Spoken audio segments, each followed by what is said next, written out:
Ipinakilala na sa publiko ang bagong P-pop group na Fina, ang kanilang first single tungkol sa mythical creatures at pagbibigay parangal sa kulturang Pinoy. Nasa frontline ng balitang yan si Von Belinario. Meet Anika, Chill, Sia, Nala at Heaven.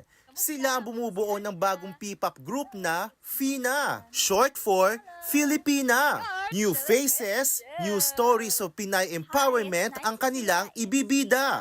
Ang girls, opisyal nang ipinakilala sa publiko matapos ang 3 taong training. Hindi raw basta-basta ang kanilang pinagdaanan. Nirelease din nilang first single na Paramdam na ang tema ng choreography ay tungkol sa mythical creatures tulad ng aswang, lobo, engkanto, sirena at diwata. Pagbibigay parangal nila ito sa kulturang Pinoy. Yung beauty of the Filipina experience, how diverse Filipinas can be.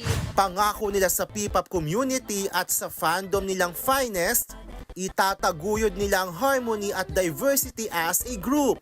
So, ang promise po namin is to keep doing our best every single time we perform and we go out there. And promise din po namin na to put out different kinds of music po. Bilang bagong grupo, inspired sila sa lahat ng artist sa P-pop community at lahat kanilang tinitingala. Abangan ng Fina sa iba't iba nilang project at show.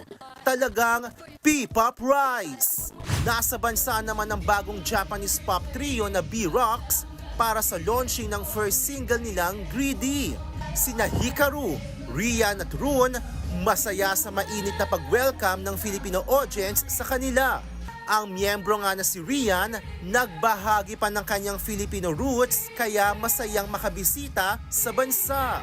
My great-grandfather is Filipino. Napapakinggan ng kanilang single sa mga streaming platform. Nagbabalita mula sa Frontline, Von Belinario, News 5. Mga kapatid, Nikki de Guzman po. Para sa mga impormasyong dapat ninyong malaman, mag-follow at mag-subscribe na sa social media pages ng News 5.